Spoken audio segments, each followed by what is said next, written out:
My name is Josh Gutoskie. I'm a home baker, and today we are going to be making a coffee and hazelnut Paris Brest.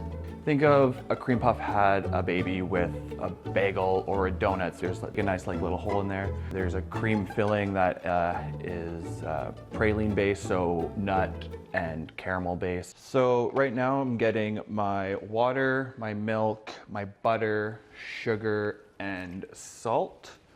And it is all going into the pot. But it wasn't until the pandemic in 2020 where there really wasn't much else to do with your time. So I was binge watching like shows like the Great Canadian Baking Show or the Great British Bake Off and shows on the Food Network and a lot of YouTube. And it's just like, I want to try some of this stuff. I want to make what these people are making. All we're doing right now is cooling down the dough before we put in the eggs because we don't want scrambled eggs.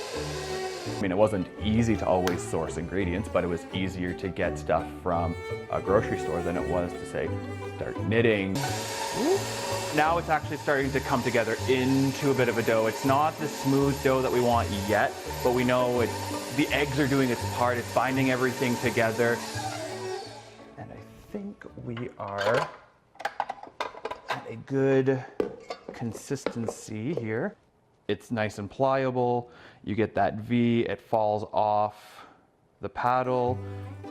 I started off the same as everybody else. I would make some more rustic tarts, push-in doughs that look nice, but they're a little more rustic. And then I kind of found my groove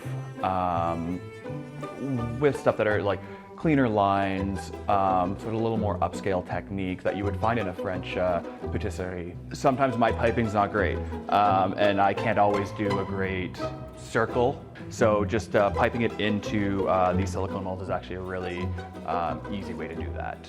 Doing the application process is actually a lot of fun. There's no other environment like it where you actually get to talk to all of these bakers who have the same passion as you.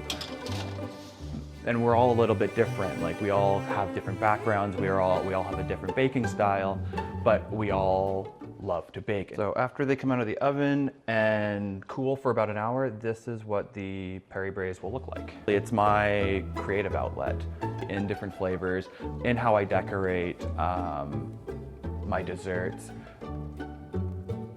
And at the same time, I get to eat it.